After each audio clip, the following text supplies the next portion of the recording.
നമസ്കാരം.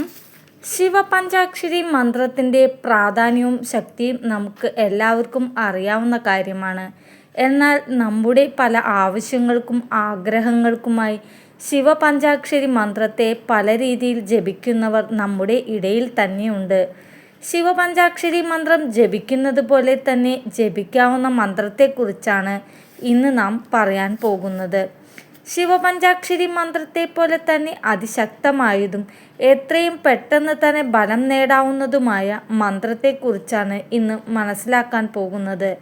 എല്ലാവരും തന്നെ മന്ത്രം ഏതാണെന്ന് മനസ്സിലാക്കുന്നതിന് മുൻപായി നാം ഓം നമഃശിവായ എന്ന ശിവപഞ്ചാക്ഷരി മന്ത്രം, ഈ മന്ത്രം ജപിക്കുവാനായി അധികം ചിട്ടകളൊന്നും പാലിക്കേണ്ടതില്ല. നിലവിളക്ക് കത്തിക്കുക, പൂജാമുറിയിലിരുന്ന് ജപിക്കുക എന്നുള്ള കാര്യങ്ങളൊന്നും ഈ മന്ത്രത്തിന് ആവശ്യമില്ല. എവിടെയിരുന്നാലും ഏത് സമയത്തും ജപിക്കാവുന്ന ഒരു മന്ത്രമാണ് ഇത്. നമ്മുടെ മനസ്സിലാക്കാൻ പോകുന്നത് സാധാരണയായി ഭഗവാൻ പരമശിവൻ്റെ മന്ത്രങ്ങൾ ജപിക്കുമ്പോൾ നമ്മൾ പാലിക്കേണ്ട ചില കാര്യങ്ങൾ ഈ മന്ത്രത്തിന് ആവശ്യമില്ല എന്ന് പറയാം. അത്തരം ഒരു മന്ത്രം ആയതിനാൽ തന്നെ ഈ മന്ത്രം ആർക്ക് വേണമെങ്കിലും ജപിക്കാവുന്നതാണ്. ഈ മന്ത്രം ജപിക്കുമ്പോൾ ഭഗവാനോടുള്ള ഭക്തി മാത്രം ഉണ്ടായാൽ മതി. പൂർണ്ണ വിശ്വാസത്തോടു കൂടിയും ഭക്തിയോടു കൂടിയും മാത്രമേ ഈ മന്ത്രം ജപിക്കാവൂ എന്ന കാര്യം എല്ലാവരും പ്രത്യേകം ശ്രദ്ധിക്കണം. മനസ്സിലൊരു ആഗ്രഹം വിചാരിച്ചുകൊണ്ട് ഈ മന്ത്രം ജപിക്കുകയാണെങ്കിൽ നിങ്ങളുടെ ആഗ്രഹം എത്രയും പെട്ടെന്ന് തന്നെ നടക്കുന്നതാണ്. ക്ഷിപ്രപ്രസാദിയായ സാക്ഷാൽ പരമശിവന്റെ പ്രീതി ലഭിക്കാനായി ഏറ്റവും ഫലപ്രദമായ മന്ത്രമാണ് നമ്മൾ ഇന്ന് മനസ്സിലാക്കാൻ പോകുന്നത്. ഈ മന്ത്രം ജപിക്കുവാനായി പ്രത്യേകം കാര്യങ്ങളൊന്നും പാലിക്കേണ്ടതില്ല. എങ്കിൽ നിങ്ങൾ ഉറങ്ങുന്നതിന് മുമ്പായി ഉറങ്ങുന്ന കട്ടിലിലോ തറയിലോ ഒരു പായ വിരിച്ചു കൊണ്ട് ഈ മന്ത്രം ജപിക്കുന്നത് അതീവ ശുഭകരമാണ്. ഉറങ്ങുന്നതിനു മുൻപ് ഈ മന്ത്രം ജപിച്ചുകൊണ്ട് കിടന്നാൽ അടുത്ത ദിവസം തന്നെ ഇതിൻ്റെ ഫലങ്ങളെല്ലാം ലഭിക്കും. അത്രമാത്രം ഫലസിദ്ധി ലഭിക്കുന്ന ഒരു മന്ത്രമാണ് ഇന്ന് നാം പരിചയപ്പെടാൻ പോകുന്നത്. ഈ മന്ത്രം വെറും തറയിലിരുന്ന് ഒരിക്കലും ജപിക്കാൻ പാടുള്ളതല്ല. തറയിൽ പായ വിരിച്ച് ഇതിലിരുന്നു കൊണ്ട് ജപിക്കാം. മറ്റു മന്ത്രങ്ങളെപ്പോലെ 108 തവണ ജപിക്കണമെന്നും ഈ മന്ത്രത്തിനില്ല. ദിവസവും 3 പ്രാവശ്യം ജപിച്ചാൽ മതി. വെറും 3 തവണ ജപിച്ചാൽ തന്നെ അതിൻ്റെ ഫലം നിങ്ങൾക്ക് കണ്ടറിയുവാൻ സാധിക്കും. രാത്രിയിൽ ഉറങ്ങുന്നതിന് മുൻപായി 3 പ്രാവശ്യം ജപിച്ചതിന് ശേഷം ഉറങ്ങാൻ കിടക്കുക. മന്ത്രങ്ങൾ ഇങ്ങനെ ജപിക്കാം എന്ന് നോക്കാം. ഈ മന്ത്രം 6 രീതിയിലാണ് ജപിക്കേണ്ടത്. വേഗത്തിൽ ഫലം കിട്ടുമെന്ന് കരുതി എല്ലാ മന്ത്രങ്ങളും ഒരുമിച്ച് ജപിക്കുവാൻ പാടുള്ളതല്ല. ഓരോ മന്ത്രങ്ങളും ഓരോ രീതിയിലുള്ള ഫലങ്ങളാണ് നൽകുന്നത് എന്നുള്ള വിവരം നിങ്ങൾക്ക് ഉണ്ടായിരിക്കണം.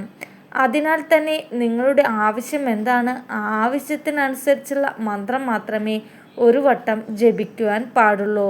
ആ ആവശ്യം നടന്നതിന് ശേഷം മാത്രം അടുത്ത മന്ത്രം ജപിക്കാവുന്നതാണ്. മന്ത്രങ്ങൾ എന്തൊക്കെയാണെന്ന് പരിശോധിക്കാം. 1. മായാ പഞ്ചാക്ഷരി മന്ത്രം യും നമഃശിവായ. 2. മദന പഞ്ചാക്ഷരി മന്ത്രം ക്ലീം നമഃശിവായ. 3. വിദ്യാ പഞ്ചാക്ഷരി മന്ത്രം ഐം നമഃശിവായ. 4. ശക്തി പഞ്ചാക്ഷരി മന്ത്രം ഹീം നമഃശിവായ. 5. മുക്തി പഞ്ചാക്ഷരി മന്ത്രം രം നമഃശിവായ. 6. ശ്രീ പഞ്ചാക്ഷരി മന്ത്രം ശ്രീ നമഃശിവായ. ഏതൊക്കെ ആവശ്യങ്ങൾക്ക് എന്തൊക്കെ മന്ത്രങ്ങളാണെന്ന് ജപിക്കേണ്ടതെന്ന് നോക്കാം. മായാ പഞ്ചാക്ഷരി മന്ത്രം. യും എന്ന ബീജാക്ഷരം മായാശക്തിയുടെയും ദേവീശക്തിയുടെയും പ്രതീകമായി കണക്കാക്കപ്പെടുന്നു. ഈ മന്ത്രം ജപിച്ചാൽ മനസ്സിലെ ഭയം കുറയും, ആത്മവിശ്വാസം കൂടും, നെഗറ്റീവ് ഊർജങ്ങൾ അകലും, ആത്മീയ ചിന്തകൾ ശക്തമാകും. മദന പഞ്ചാക്ഷരി മന്ത്രം ക്ലീം ആകർഷണ ശക്തിയുടെ ബീജമായി അറിയപ്പെടുന്നു. ഇത് ജപിക്കുന്നതിലൂടെ വ്യക്തിത്വ ആകർഷണം വർദ്ധിക്കും, ബന്ധങ്ങളിൽ സ്നേഹവും സൗഹൃദവും കൂടും, സംസാരത്തിൽ മാധുര്യം വരും. വിദ്യാ പഞ്ചാക്ഷരി മന്ത്രം ഐം ജ്ഞാനത്തിൻ്റെയും സരസ്വതി ശക്തിയുടെയും ബീജാക്ഷരമാണ് ഈ മന്ത്രം. പഠനത്തിൽ ഏകാഗ്രത നൽകും, ഓർമ്മശക്തി വർദ്ധിപ്പിക്കും, ബുദ്ധിശക്തി മെച്ചപ്പെടുത്തും എന്ന വിശ്വാസത്തോടെ വിദ്യാർത്ഥികൾ ജപിക്കാറുണ്ട്. മുക്തി പഞ്ചാക്ഷരി മന്ത്രം. രം എന്നാണ് ഏറ്റവും പ്രധാനപ്പെട്ട ശിവപഞ്ചാക്ഷരി മന്ത്രം. മനസ്സിന് സമാധാനം നൽകും, പാപബാധകൾ നീക്കും, ആത്മീയ ഉയർച്ച നൽകും, മോക്ഷത്തിലേക്ക് നയിക്കും. ശ്രീ പഞ്ചാക്ഷരി മന്ത്രം ശ്രീ ലക്ഷ്മിത്വത്തിൻ്റെ ബീജമാണ്. വീട്ടിൽ ഐശ്വര്യം വർദ്ധിക്കും, സാമ്പത്തിക തടസ്സങ്ങൾ കുറയും, സമൃദ്ധിയും പോസിറ്റീവ് ഊർജമുണ്ടാകും. ശക്തി പഞ്ചാക്ഷരി മന്ത്രം. ഹീം എന്ന ബീജാക്ഷരമാണ് ശക്തിയുടെ പ്രതീകമാണ്. ആത്മവിശ്വാസം വർദ്ധിക്കും, നെഗറ്റീവ് ഊർജങ്ങൾ അകറ്റും, മനസ്സിന് ധൈര്യവും ഉന്മേഷവും നൽകും, ദേവീശക്തിയും ശിവത്വവും ഒരുമിച്ച് അനുഭവിക്കാൻ സഹായിക്കും. മുൻപ് പറഞ്ഞതുപോലെ ഈ മന്ത്രങ്ങളെല്ലാം ഒന്നിച്ച് ജപിക്കുകയോ ഒരേ സമയം തന്നെ ഒന്നിലധികം മന്ത്രങ്ങൾ ജപിക്കുവാൻ പാടുള്ളതല്ല. ഒരു സമയത്ത് ഒരാഗ്രഹം മനസ്സിൽ വിചാരിച്ചുകൊണ്ട് ഒരു മന്ത്രമേ ജപിക്കാൻ പാടുള്ളൂ.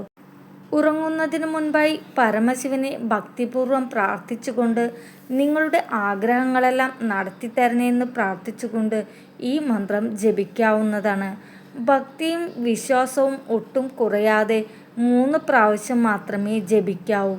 നിങ്ങളുടെ ഭക്തിയിലും വിശ്വാസത്തിലും മാത്രമാണ് നിങ്ങൾ ലഭിക്കുന്ന ബലത്തിൻ്റെ വേഗത എന്ന് ഓർക്കണം. ശക്തിയുള്ളതും ഭഗവാന്റെ പ്രീതി എത്രയും പെട്ടെന്ന് തന്നെ കിട്ടുമെന്ന പ്രത്യേക മന്ത്രമാണ് ഇത്. ഈ മന്ത്രം ജപിക്കുമ്പോൾ തെക്ക് ദർശനം പാടില്ല എന്ന കാര്യവും ശ്രദ്ധിക്കണം. ഉറങ്ങുന്നതിന് മുമ്പ് ജപിച്ചാൽ നിങ്ങളുടെ ആഗ്രഹ സാഫല്യത്തിന് ഏറ്റവും ഫലപ്രദമാണ്.